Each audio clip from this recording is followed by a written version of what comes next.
Oh, what a great day. Just woke up in Derry, going to breakfast.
National Trust, the Giant Causeway.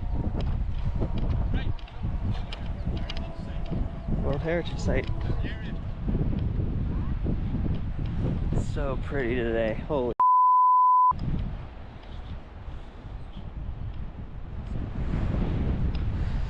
We're looking off into the North Sea. This is the Bay of the Cow. Or Bobo. Cow Cow.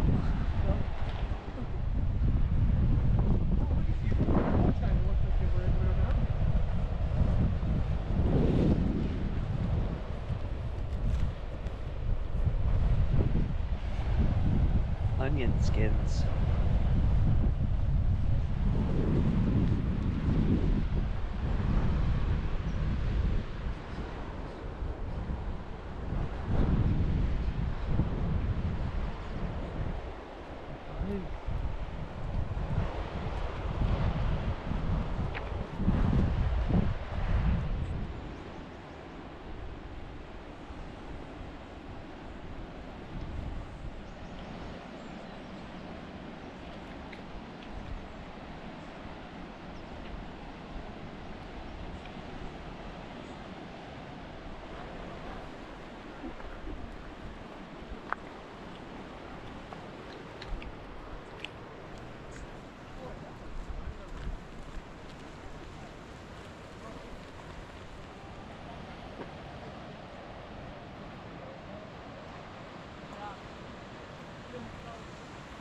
I think we should go step on these rocks. What do you think?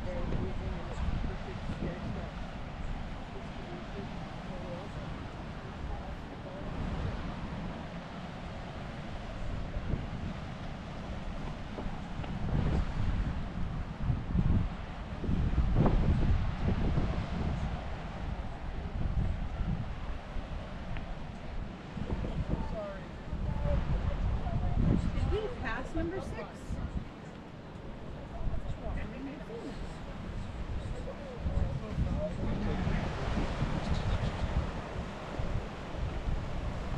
Giant Causeway.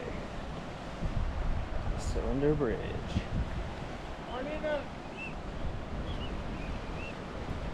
Well, it's still the North Sea, right? Yes, the North Sea. Incredible.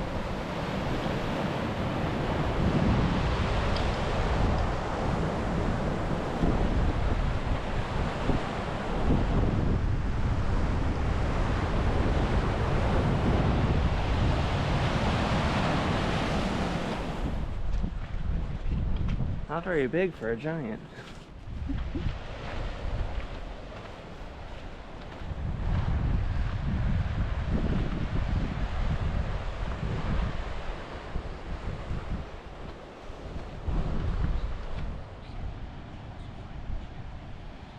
We're sitting here on the Giant's Boot, the Giant's Causeway. Perfect view of the ocean. Gorgeous.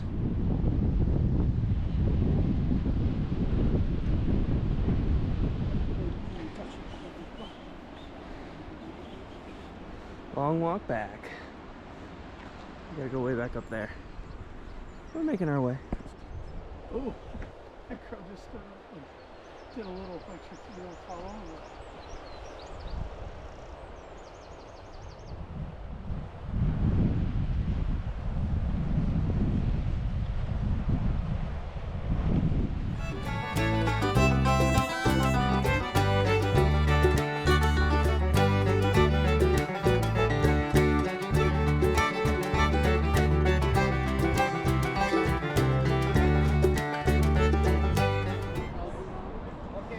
We're at the Titanic Museum in Belfast.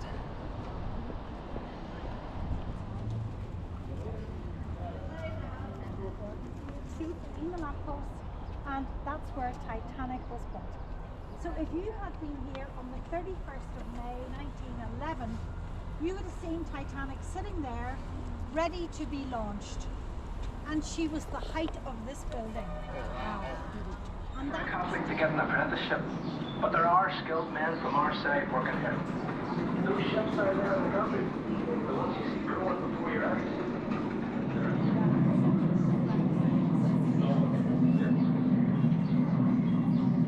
Do they bind it together? No. Just stay together. It's cool.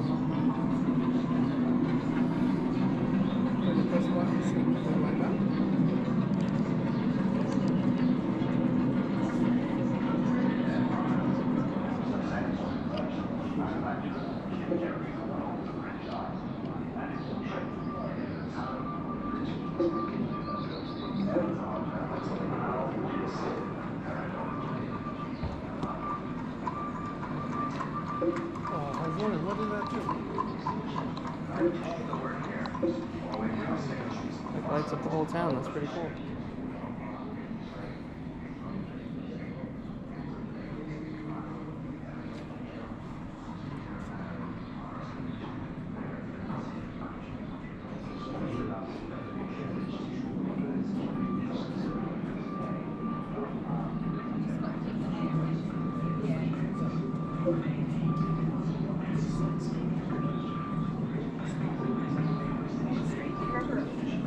Yeah.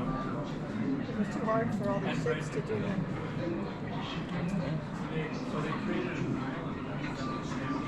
Declaration of change of name from the Queen's Island Shipbuilding and Engineering Company to Harland and Wolff Limited.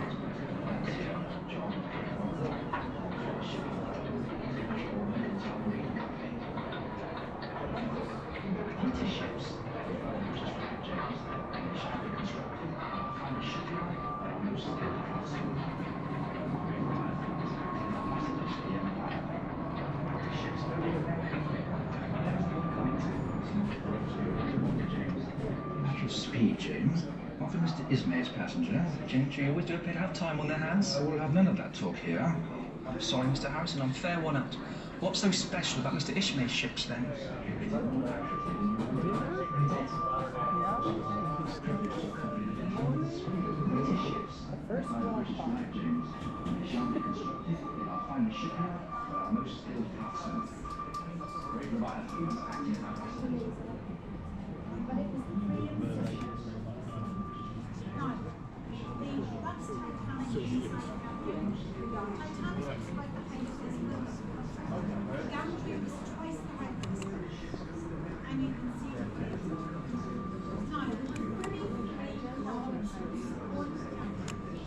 So what you see now is a replica of one of them.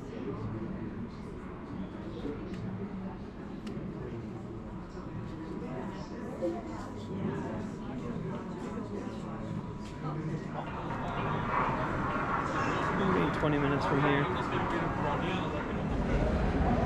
Shipyard ride.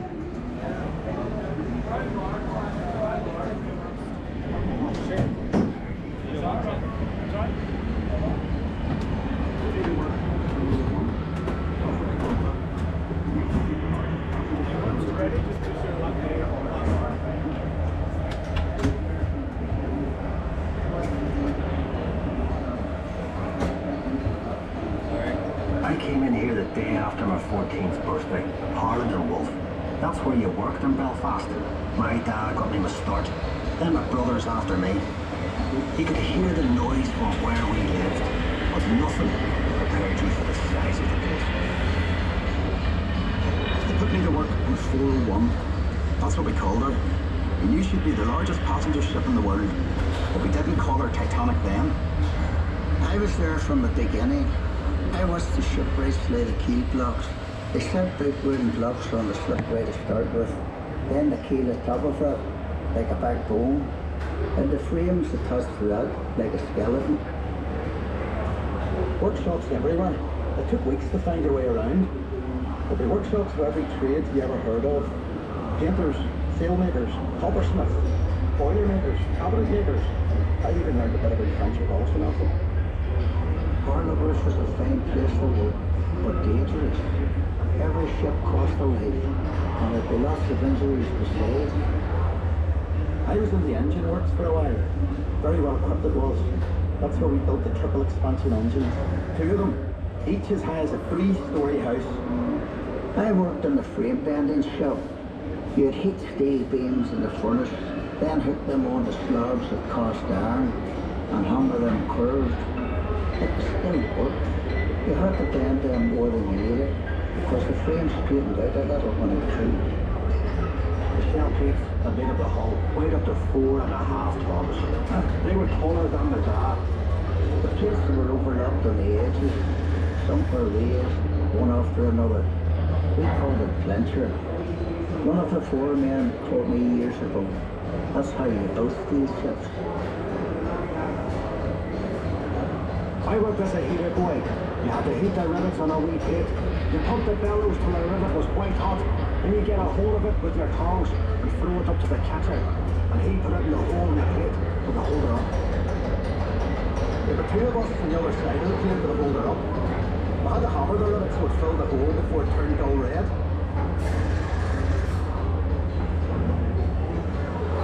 The double bottom. That's a wee space we called the tanks, made up of steel plates. The rest of the rivet squad all had to fit into that gap. One of the 4 men would check each rivet with a special hammer. If it made a ringing sound, we'd have to go back. Space it out afterward. I'd get scared working down in that double bottom. You only had candles for light. And the constant hammering against the shell plates. You could hear it all over Belfast. Some of those boys ended up stone deaf, so they did. We were paid 31 bob a week. The heater boy and catcher got 16 bob. But we all worked the same 54 hours. The upper deck was steel too, and part of the strength of the ship. There's no straight lines on the ship.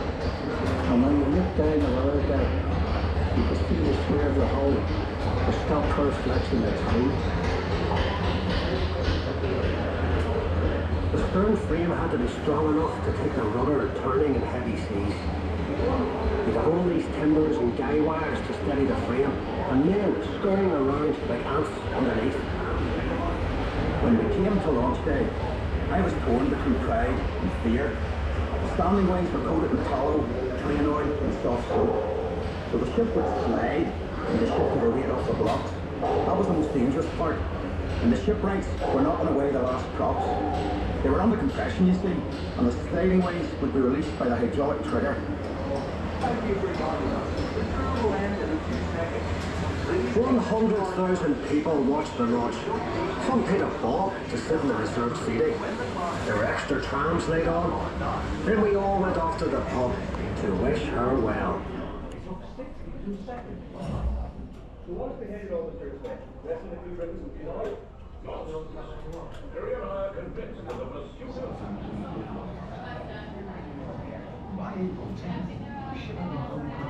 Model of the Titanic. 5,000 pounds of fresh meat, 40,000 eggs, 1,000 sweetbreads, and 1,000 cigars. This is when it got all fitted out. So when they first put it in the water, they didn't have anything on it. It was just the hull of the ship. And then they finally put it all together. Described by the White Star Line as Head Inspector Francis Carruthers. Then, at 8 p.m. that evening, she departed Belfast. Shops, restaurants, and businesses open.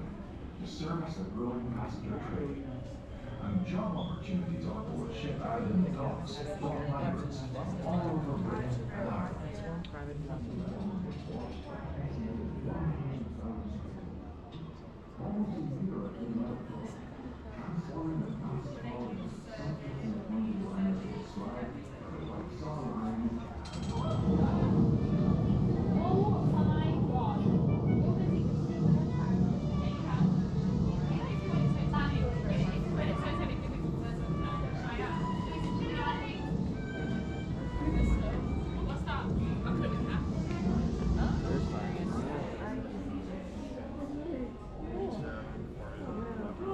Where we are earlier this week.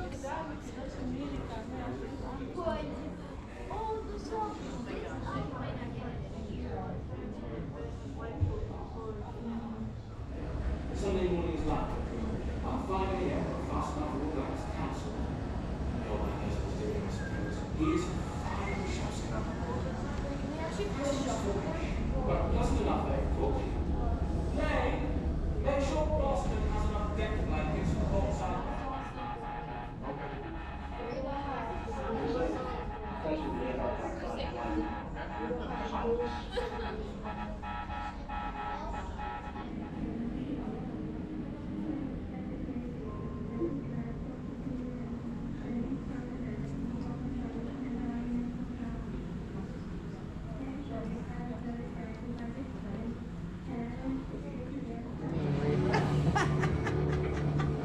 That's so funny.